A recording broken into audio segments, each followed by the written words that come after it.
Welcome to How to Retail. I'm Ryan Edwards. Today we're outside Node in Littleton and we're about to meet the owner, Liz. Let's go and do that now. Hi, my name is Liz Carlson and I run Node, which is a designer houseplant space in Littleton in the heart of the South Island. So how did Node come about? So Node was really born from this idea that I had of trying to create a beautiful space where you can pick out houseplants for your home and learn about them and be able to build a place in your house that's full of nature and makes you happy, and trying to bring a bit of nature inside.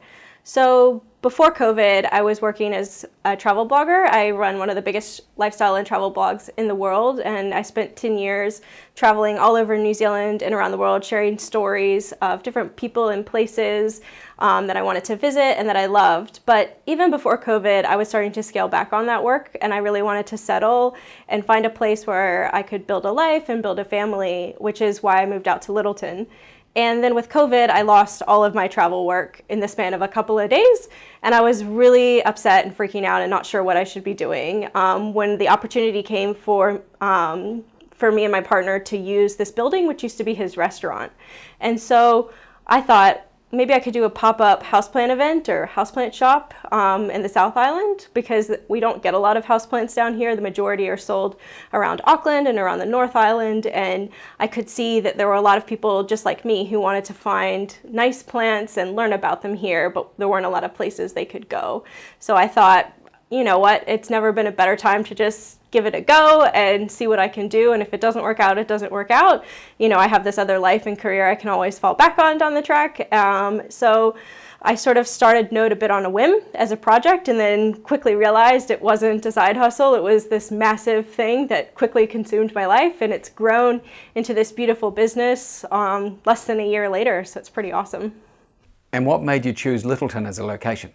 Well, I ended up in Littleton because my partner lives here, but it didn't take long for me to fall in love with the bays and the Banks Peninsula around the South Island. It's such a special place, being by the sea. You're near Christchurch, but a bit separate. And when we had the opportunity to take the lease on of this building, which is a 120-year-old heritage building, you know, in the original port town, I thought it was the perfect place to try and build kind of a homey designer houseplant space. I want people to walk into Node and feel like they're at home, that they could have a home like this. The idea of bringing plants inside, plants spark joy and bring happiness and learning to cultivate things. And I wanted to make a place that people could see having in their house as well, which is the feedback that I get the most. People walk in and they're like, wow, this is so cozy. I want my own place to look like this.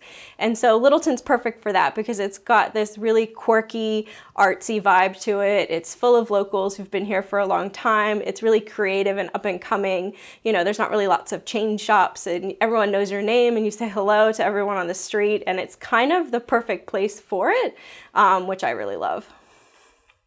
So how much of an experience is Node? So I built Node to be a place that was really focused on human-powered experiences. And I could really see this fundamental shift in how we were living. You know, before COVID, we could be on a flight and be in Sydney in 2 hours, or we could be in America, we could be anywhere, we could get anything we wanted brought right into New Zealand. But then now we've become super local. You know, not only were we not allowed out of our borders, out beyond New Zealand, we're often locked down and even in our own cities and our own communities. So instead of thinking on this really big picture scale, I decided I wanted to make Node a place that was hyper-focused, that was based on small community numbers. You know, I wasn't looking for big turnovers. I was trying to find and build the right relationships with the right people and then slowly grow organically that way. So I haven't done a lot of traditional marketing. I've really just focused on building experiences with people, getting people in the door, sharing the workshops with them, putting on fun events, teaching people how to grow plants, grow cuttings, you know, make beautiful art with plants, and how to style their homes, and sort of bring people together, like-minded people, into a place like this and get them talking about these kinds of things and just focusing on our local communities. That was my goal when I started. Node started after COVID, but how much did COVID impact on you? So COVID had a massive impact on me, but I really have decided to look at it in a positive way. So COVID happened and I lost all of my work in the span of a couple of days, from this incredible life, getting paid to travel the world, having the dream job that everyone wanted, to nothing. And I was sort of left there thinking, what am I going to do now? But then I quickly shifted my perception of this, and I really wanted to focus on what positive things that could come out of it. And I thought it was a really good opportunity to play. You know, there wasn't, because I funded this myself, I didn't have this huge financial risk behind me. And I thought, the worst case scenario is I lose some money, but I've learned a lot of lessons with it. And I could see this massive gap in the market for a place that I wanted to create. And I thought, you know what, it's never been a better time to just go for it. Once you have those strings cut and, you know, the world that you know is really taken away from you, you have two choices. You can either just suffer and just wait for things to get back to normal, or you can be really proactive and go after something different. And that's what I decided to do. So Node's quite a new business. How did you fund it? So I funded Node in a couple of different ways. I used the back of my old business that I was running, which is all digital, and I didn't really have overheads behind it to start it. And then I tried to be really smart about how much money I was putting into it.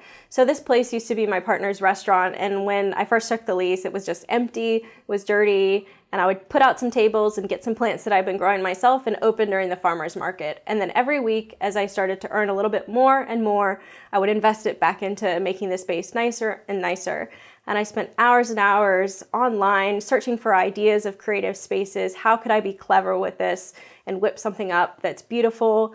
I connected a lot with local growers and local artists to make things around the space. And I tried to just be clever when it came to how much money I was investing back into it. I don't own the building. I didn't know where this business would go. I knew I didn't want to end up in a ton of debt for something that might not work out. So I tried to just go and chip away at it little by little and build it up the best I could, but try not to grow in a way that it would topple me over and consume me. So I just tried to go baby steps, grow and grow and grow and get the message out there organically. I also explored a lot of the government options through funding, small business loans through the government for COVID relief. And also I found quite a few different opportunities for small businesses and upskilling in different things like accounting. I got some coaching in that, some business coaching here and there. And I just tried to tap into those little pockets so that I could learn more about running a brick and mortar business, which I haven't done before.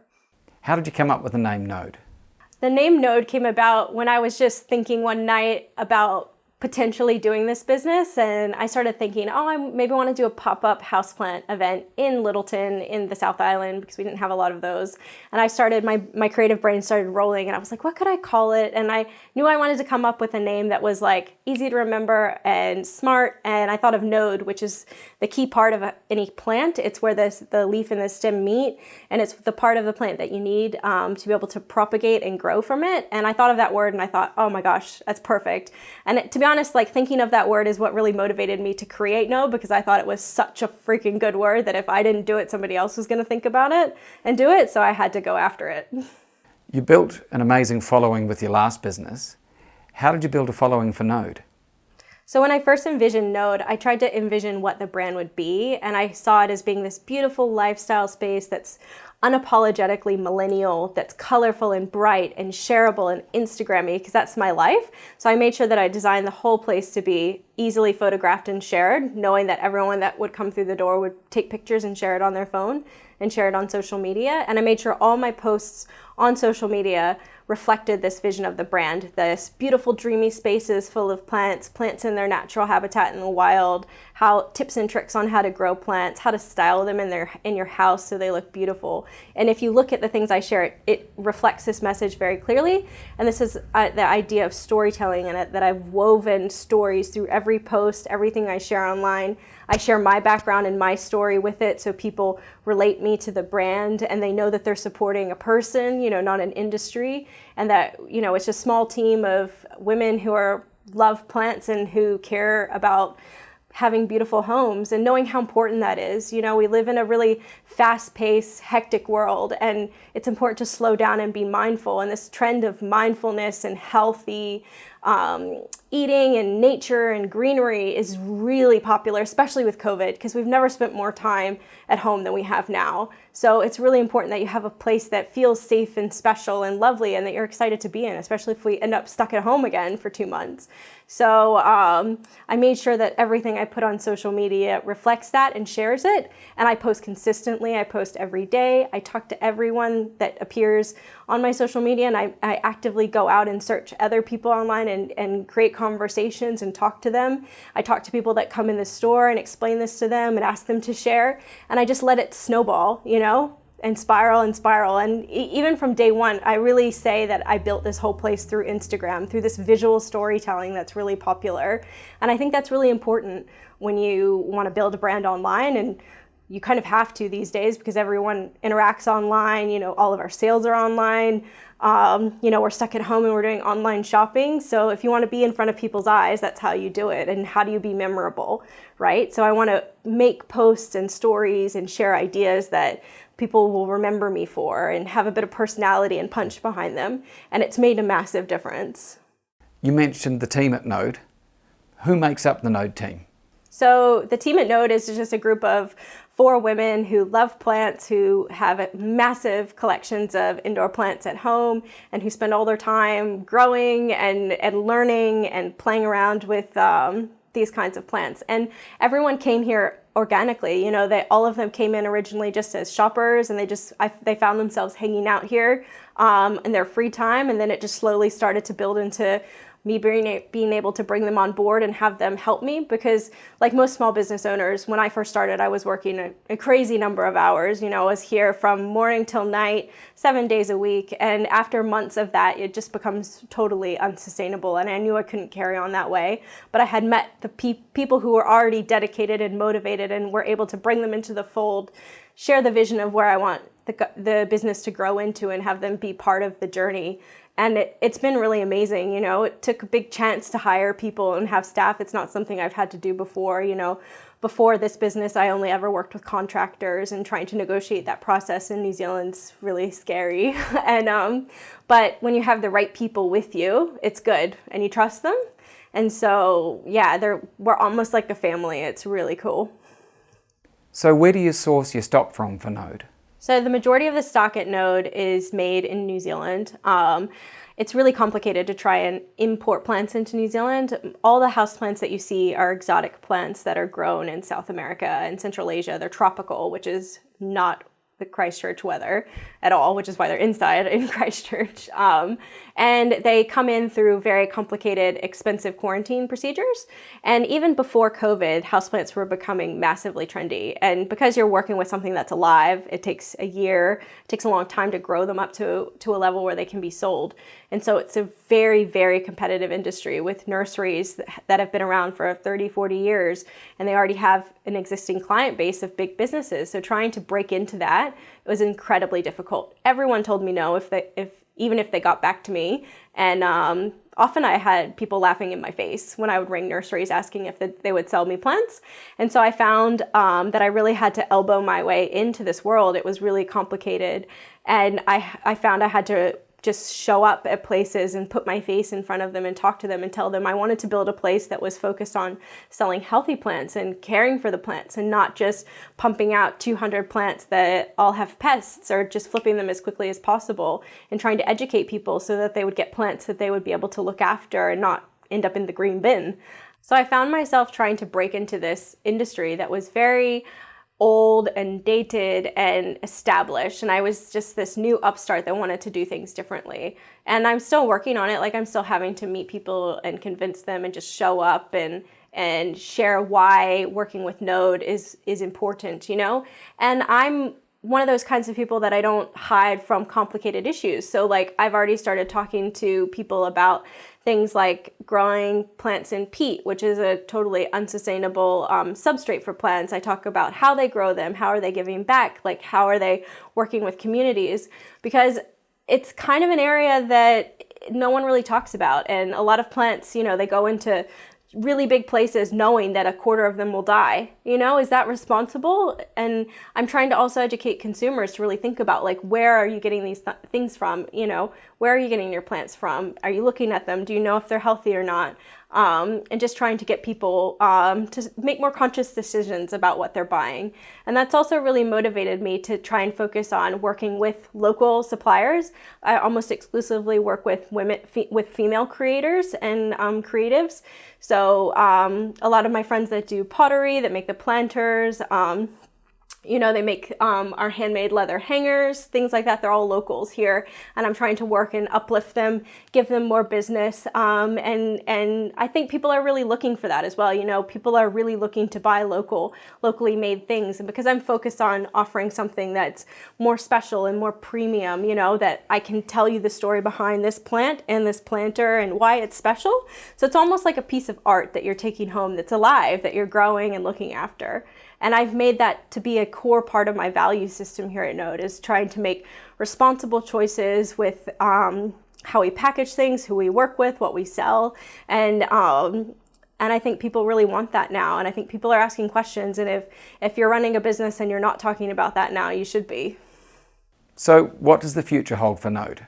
Node is a place that I really put together with my friends in a really scrappy way, where we just kind of did a bit here, did a bit here. Oh, that's working, that's not working. And now that it's been almost a year, which I can't believe, I can really see now, oh, this is working, this is something I'm enjoying, and I can see where I want to be going.